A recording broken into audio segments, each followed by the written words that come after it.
एक लड़के के मोबाइल का नोटिफिकेशन बार बार बज रहा था। वो देखने की कोशिश करता है तो उसको पता चलता है कि वो नोटिफिकेशन जो है उसके व्हाट्सएप का है। जैसे वो व्हाट्सएप पे जाता है तो देखता है कि उसके व्हाट्सएप पे बार बार किसी लड़की का अश्लील वीडियो और अश्लील फोटो डाला जा रहा है। लेकिन जैसे वो उस वीडियो और फोटो को देखता है, उसकी जो आंखें हैं खुली की खुली रह जाती है और देखने के बाद उसके पैरों की जो जमीन होती है खिसक जाती है। दरअसल वो वीडियो और फोटो किसी और का नहीं बल्कि उसके बहन का ही होता है। लड़का इस बात को छुपाने की दबाने की बहुत कोशिश करता है, लेकिन उस अनजान नंबर से फिर से उसके बहन का वीडियो और फोटो व्हाट्सएप पे रिसीव हो जाता है। लड़के की जो सब्र की बांध होती है टूट जाती है और वो बहुत हिम्मत जुटाने के बाद जाके इसकी सच्चाई अपने बहन से पूछता है। तब जो सच सामने आता है उसके बाद एक ऐसे कत्ल की कहानी लिखी जाती है जिसके सुनने के बाद आप लोग भी दंग रह जाएंगे। और जब इस कत्ल का खुलासा होता है तब लोगों के मुंह से यही चीख निकलती है कि कैसे एक इंसान इस हद तक गिर सकता है और कैसे एक इंसान इतने निचले हद तक जा सकता है। नमस्कार दोस्तों, मेरा नाम है दीपक कुमार और आप देख रहे हैं दीपक लाइव। आज की जो सच्ची घटना है, बिहार राज्य का एक जिला है मुजफ्फरपुर। उसी जिले के अंतर्गत एक थाना लगता है जिस थाने का नाम है सदर। सदर थाने के ही अंतर्गत एक कॉलोनी आता है जिस कॉलोनी का नाम है शाहजहां कॉलोनी। 14 अगस्त 2024 की बात है। सुबह सुबह लोग जब अपने घरों से टहलने के लिए निकल रहे थे तब उन लोगों की नज़र पड़ती है कि एक खाली जगह पे एक भरी बोरी पड़ी है जो पूरे ही खूनों से लथपथ हुई है। जैसे ये लोग देखते हैं लोगों के अंदर जो है एक डर का माहौल छा जाता है। जैसे ही बोरी को लोग देखते हैं कुछ देर बाद ही वहाँ पे सैकड़ों लोगों की भीड़ इकट्ठा हो जाती है। फिर पुलिस को इन्फॉर्म किया जाता है। पुलिस मौके पे वहाँ पे पहुँचती है और जैसे ही पुलिस वहाँ पे आती है बोरी को खोलती है तो देखती है कि वहाँ पे एक 23 साल के लड़के की बॉडी है बोरी के अंदर और उसका गर्दन है जो किसी धारदार हथियार से रेता गया है और उसके पहले उसके पेट पे एक के बाद एक कई बार वार किए गए हैं और उस मृतक शरीर को मारने से पहले कई बार बुरी तरह से बेरहमी से पीटा और मारा गया है। जिसको देखकर यही लग रहा था कि या तो ये जमीनी विवाद है या मामला किसी प्रेम प्रसंग का है। जैसे ही पुलिस इस मामले से जुड़ी जांच पड़ताल शुरू करती है तब यह मामला जो है सोशल मीडिया पे बहुत ही तेज़ी से वायरल हो जाता है।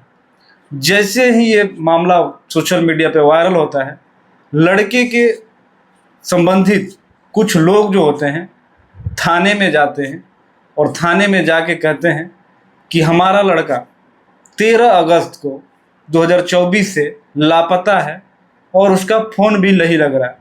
हमने बहुत खोजने की उसकी कोशिश की लेकिन अभी तक हमें कुछ हासिल नहीं हुआ और ना ही हमें कुछ पता चल पा रहा है। आखिरकार जब पुलिस ने उन लोगों को उस लड़के का लाश दिखाया तो वो लोग पहचान गए और वो कोई लड़का कोई और नहीं था, उनका बेटा ही था 23 साल का जिसका नाम था जयप्रकाश, जो परुराज थाना क्षेत्र का एक गांव पड़ता है ससना, वहीं का रहने वाला था। जयप्रकाश गोवा में रहकर इलेक्ट्रिशियन का काम करता था, लेकिन अचानक वो यहाँ कैसे आया पुलिस के लिए, घर के लिए, सबके लिए जो लोग जाने एक अनसुलझी कहानी सा बन गया था। जब जांच पड़ताल शुरू किया और सीसीटीवी फुटेज की कुछ वीडियो निकाला तो उसमें देखा कि 3 लोग एक साइकिल पर उसी बोरी को लाद कर ले जा रहे हैं जिस बोरी में उस लड़के का शव मिला था। लेकिन वो तीनों लोग कौन थे, कहाँ से आए थे और इस लड़के का जो मर्डर था क्यों किया। पुलिस वालों ने जब मृतक के परिवार से पूछताछ शुरू किया तब उन लोगों ने भी उन 3 लोगों को पहचानने से इनकार कर दिया। उन लोगों ने यही कहा कि हम लोग इन तीनों लोगों को नहीं पहचानते हैं कि ये कौन है। फिर पुलिस ने परिवार वालों से मृतक लड़के का नंबर मांगा और नंबर मांगने के बाद उसकी सीडीआर निकलवाई जाती है। सीडीआर निकालने के बाद पता चलता है कि लड़का एक लड़की से बात कर रहा था, जिस लड़की का नाम होता है ललिता, जो एक साहिबगंज अहियापुर एक जगह है जहाँ की रहने वाली थी। ललिता और जयप्रकाश की बहुत सारे बातें होती थी और मरने से पहले भी जो लास्ट कॉल था ललिता का ही था। और ललिता और जयप्रकाश बहुत पहले से ही प्रेम प्रसंग में है। और ये बात पुलिस जब पूछताछ करती है कि आखिर ललिता है कौन, कौन है लड़की, तब जो जयप्रकाश की माँ होती है जिसका नाम रंभा होता है, रंभा बताती है कि जो ललिता है मेरे भतीजी की ननद है। और उसकी मुलाकात जब जयप्रकाश अपने मामा के लड़की के घर जाता है वहीं पे उसकी मुलाकात होती है और उसको देखते ही देखते उसको प्यार हो जाता है। और ये जो सिलसिला है साल 2021 से शुरू होता है और दोनों को जब भी मौका मिलता है एक दूसरे से मिलने जुलने लगते हैं।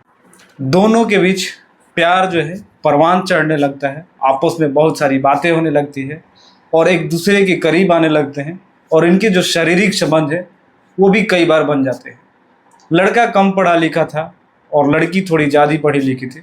लड़का गांव से 2000 किलोमीटर दूर गोवा कमाने निकल जाता है और लड़की ये 2021 में इन लोगों का जो प्यार का परवान चढ़ा था धीरे धीरे 2023 में और ज़्यादा चढ़ गया था। 2023 में घर वालों से बात करके पटना पढ़ने चली जाती है, जहाँ से वो बीपीएससी तैयारी करके ऑफिसर वगैरह बनना चाहती थी। लेकिन घर वाले इसके लड़की के और उसके लड़के के घर वाले बहुत कोशिश किए कि इन दोनों की शादी हो जाए, लेकिन कुछ कारण वजह से बातें नहीं बनी और इन दोनों की शादी का जो बात हुआ नहीं हो पाया। लेकिन बीच बीच में लड़का जो है वीडियो कॉल करता रहता था और बात करता रहता था।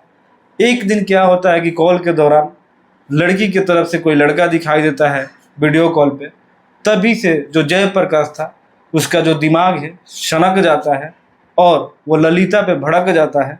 और भड़कने के बाद वो क्या करता है कि जो भी उसका समय गुजरा था ललिता के साथ, उसकी गंदी गंदी फ़ोटो वीडियो जो है उसके लोगों को, उसके मामा के घर, मतलब उसके रिश्तेदारों को, उसके पिता को, उसके भाई को भेजना चालू कर देता है और उसकी जो इज्जत है, मान सम्मान है, सबकी धज्जियाँ उड़ाने लगता है। लड़की कैसे भी करके उसको मनाती है और कहती है कि देखो तुम ऐसा मत करो, तुम आओ, मैं तुमसे शादी करूँगी। और मैंने कई लोगों को मना भी लिया है।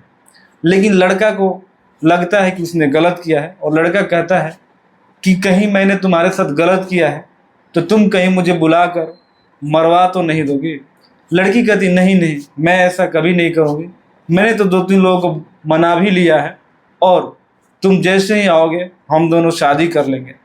लेकिन लड़के को क्या पता था, लड़का लड़की की बातों में आ जाता है और वो उसके बुलाए हुए जगहों पे चला जाता है। लेकिन जैसे ही जाता है किसी होटल में रुकता है। होटल में रुकने के बाद वो साथ में नाश्ता करते हैं। नाश्ता करने के बाद लड़की, उसका एक मामा का भाई होता है, वो जहाँ पे रेंट पे रहता है वहाँ पे लेके जाती है। और जैसे ही दरवाज़ा खोलती है तो वहाँ पे देखते हैं कि लड़की के भाई, लड़की के माँ, लड़की के बाप, लड़की के मामा का लड़का वहाँ पे बैठे होते हैं।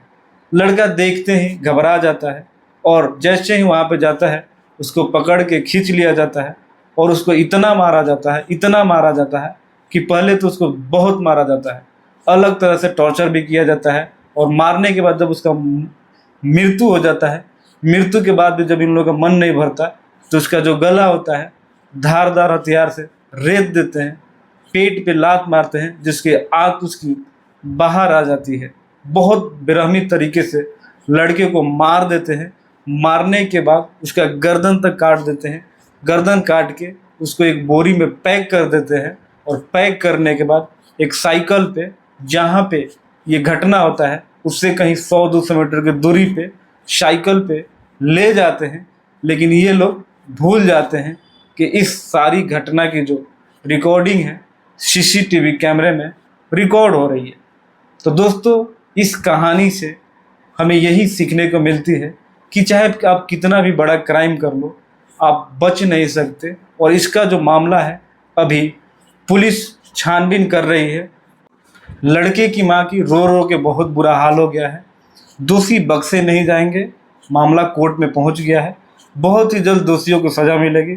दोस्तों, मेरा उद्देश्य इस कहानी को सुनाकर आप लोगों को हेट पहुंचाना, दुख पहुंचाना बिल्कुल ही नहीं है।